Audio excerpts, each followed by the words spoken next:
The effective startup സീരീസിലെ 7ാമത്തെ video ആണ് ഇത്. ഈ വീഡിയോയിൽ ഞാൻ ഡിസ്കസ് ചെയ്യാൻ പോകുന്ന കാര്യമാണ് എൻ്റെ സ്റ്റാർട്ടപ്പ് ലോഞ്ച് ചെയ്യുന്നതിനെക്കാളും മുന്നേ ഞാൻ 7 കാര്യങ്ങൾ ചെയ്തിട്ടുണ്ട്. ആ 7 കാര്യങ്ങൾ നിങ്ങളുടെ സ്റ്റാർട്ടപ്പ് ലോഞ്ച് ചെയ്യുന്നതിനെക്കാളും മുന്നേ ചെയ്താൽ നിങ്ങൾക്ക് ബെനിഫിറ്റ് ആയിരിക്കും. ഇത് ഓൾറെഡി സ്റ്റാർട്ടപ്പ് ലോഞ്ച് ചെയ്ത ആൾക്കാർക്കും യൂസ്ഫുൾ ആവുന്ന കാര്യങ്ങളാണ്.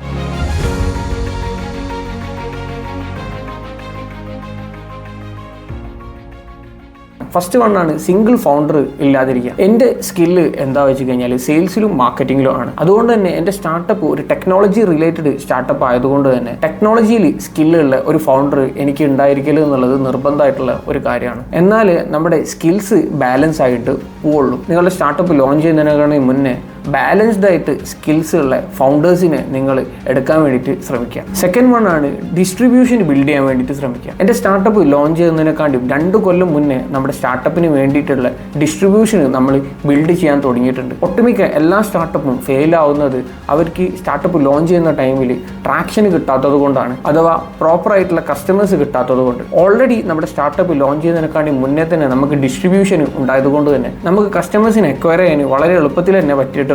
തേർഡ് വൺ ആണ് ഒരു മിനിമം വൈബിൾ പ്രോഡക്റ്റ് മാർക്കറ്റിൽ ടെസ്റ്റ് ചെയ്യാൻ വേണ്ടിയിട്ട് നിങ്ങൾ ലോഞ്ച് ചെയ്യുക. ഒരു ഐഡിയ നിങ്ങൾക്ക് മനസ്സിലായി കഴിഞ്ഞാൽ ആ ഐഡിയയിലേക്ക് ഫുള്ളായിട്ട് ഇൻവെസ്റ്റ് ചെയ്യുന്നതിന് പകരം ആ ഐഡിയ വർക്കൗട്ട് ആവോ ഇല്ലയോ എന്നുള്ളത് മനസ്സിലാക്കാൻ വേണ്ടിയിട്ട് വളരെ മിനിമം എമൗണ്ടിൽ നിങ്ങളുടെ പ്രൊഡക്റ്റ് ലോഞ്ച് ചെയ്തതിന് ശേഷം നിങ്ങൾ മാർക്കറ്റ് ടെസ്റ്റ് ചെയ്യുക. നിങ്ങളുടെ കസ്റ്റമേഴ്സ് ഇത് പർച്ചേസ് ചെയ്യുന്നുണ്ടോ ഇല്ലയോ എന്നുള്ളത്. ഫോർത്ത് വൺ ആണ് നിങ്ങളുടെ സ്റ്റാർട്ടപ്പ് റൺ ചെയ്യുമ്പോൾ വളരെ ലീനായിട്ട് റൺ ചെയ്യാൻ വേണ്ടിയിട്ട് ശ്രമിക്കുക. കാരണം ഒരു സ്റ്റാർട്ടപ്പിൻ്റെ ഇനീഷ്യൽ ഡേയ്സിൽ ഏതാണ് കസ്റ്റമർ, എവിടെയാണ് നിങ്ങൾക്ക് സർവീസസ് ബെറ്റർ ആക്കാൻ പറ്റുക എന്നുള്ള കാര്യങ്ങളൊന്നും മനസ്സിലാക്കൽ വളരെ ബുദ്ധിമുട്ടുള്ള ഒരു കാര്യമാണ്. ഇത് മനസ്സിലാക്കുന്നത് വരെ നിങ്ങളുടെ എക്സ്പെൻസസും നിങ്ങളുടെ ടീമും വളരെ ലീനായിട്ട്, അഥവാ വളരെ ചെറിയൊരു ടീമിൽ വർക്ക് ചെയ്തിട്ട് എന്താണോ ഇതിൽ വർക്കൗട്ട് ആവുന്നത് എന്നുള്ളത് മനസ്സിലാക്കാൻ വേണ്ടി ശ്രമിക്കുക. ലീനായിട്ട് ഒരു സ്റ്റാർട്ടപ്പ് എങ്ങനെ റൺ ചെയ്യാന്നുള്ളത് നിങ്ങൾക്ക് മനസ്സിലാക്കണം എന്നുണ്ടെങ്കിൽ ദ ലീൻ സ്റ്റാർട്ടപ്പ് എന്ന് പറഞ്ഞ് എറിക് റീസ് എഴുതിയ ഒരു ബുക്കുണ്ട്.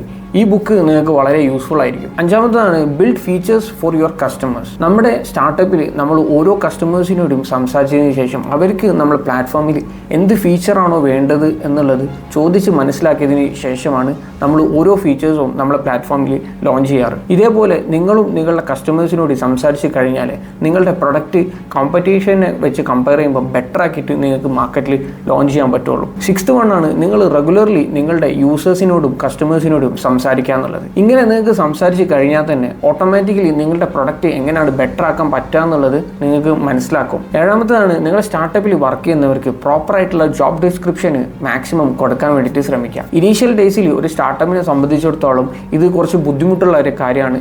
പക്ഷേ ഇത് ചെയ്യുകയാണെങ്കിൽ ബെറ്റർ ആയിരിക്കും. ഇതിനു പുറമെ നിങ്ങളുടെ സ്റ്റാർട്ടപ്പ് കോഫൗണ്ടറോ അല്ലെങ്കിൽ സ്റ്റാർട്ടപ്പിൽ വർക്ക് ചെയ്യുന്ന ആൾക്കാർക്ക് എത്രയാണോ കോമ്പൻസേഷന്, ഇതിനു പുറമെ അവർക്ക് സ്റ്റാർട്ടപ്പിൽ എത്രയാണ് ഓണർഷിപ്പ് ഉള്ളത് എന്നുള്ളതൊക്കെ റൈറ്റിങ്ങിൽ എഴുതുകയാണെങ്കിൽ നിങ്ങൾക്ക് ഏറ്റവും ബെറ്റർ ആയിരിക്കും. കാരണം ഭാവിയിൽ ഇത് ഒരു നെഗറ്റീവായിട്ട് നിങ്ങളുടെ സ്റ്റാർട്ടപ്പിനെ ബാധിക്കാൻ ഏറ്റവും കൂടുതൽ ചാൻസസ് ഉള്ള ഒരു കാര്യമാണ്. ഞാൻ പേഴ്സണലി എൻ്റെ സ്റ്റാർട്ടപ്പ് തുടങ്ങുന്നതിനേക്കാളും മുന്നേ ചെയ്ത കാര്യങ്ങളാണ് ഇത്. നിങ്ങളുടെ സ്റ്റാർട്ടപ്പിൽ ഇതിനേക്കാളും മറ്റേതെങ്കിലും കാര്യങ്ങൾ ചെയ്തിട്ടുണ്ടെങ്കിൽ നിങ്ങൾക്ക് താഴെ കമൻറ്റിൽ പറയാം. ഇതേപോലുള്ള സ്റ്റാർട്ടപ്പ് റിലേറ്റഡ് വീഡിയോസ് നിങ്ങൾക്ക് ഇഷ്ടമാണെന്നുണ്ടെങ്കിൽ സബ്സ്ക്രൈബ് ചെയ്യാം. Thank you.